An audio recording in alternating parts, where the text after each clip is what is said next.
Bonjour, je m'appelle Elisabeth et aujourd'hui j'ai réalisé l'un de mes rêves, diriger la pâtisserie d'un grand hôtel, le Plaza Athénée.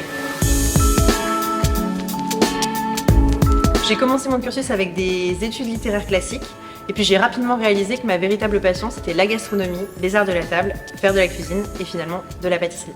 Après un passage par Larnsbourg en Moselle, j'ai participé à l'ouverture de la Villa René Lalique en Alsace. Et puis j'ai eu envie de retrouver la ville, je suis revenue à Strasbourg et c'est là que la brasserie des Haras m'a ouvert ses bras.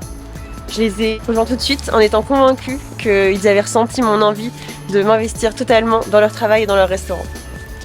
Je connaissais déjà la cuisine et l'esprit de partage du chef Marc Berlin et j'ai retrouvé ce même esprit de famille à la brasserie des Haras. Je me souviens en plus de l'époque où lui et son épouse passaient en cuisine pour nous saluer et nous faisaient bénéficier de leur bienveillance, de leurs conseils et de leur écoute. Quel plaisir de venir travailler chaque matin et de retrouver mes collègues. Pour moi, la brasserie des Haras est l'une des plus belles entreprises humainement parlant. J'ai eu la chance de rester ici pendant 2 ans, d'abord au poste de chef de partie, puis au poste de second en pâtisserie. C'est ici que j'ai appris à gérer des équipes, à prendre des décisions et c'est ici qu'on m'a confié pour la première fois la réalisation de mes desserts. Après mon expérience au Haras, je suis retournée chez Pierre Hermé, j'y ai travaillé pendant 3 ans et ensuite j'ai pris mon poste au Plaza Athénée, ça va faire un petit peu plus d'1 an maintenant. Ce que j'apprécie vraiment ici, c'est que je retrouve la même considération que celle que j'ai pu avoir à l'époque à la brasserie des Haras.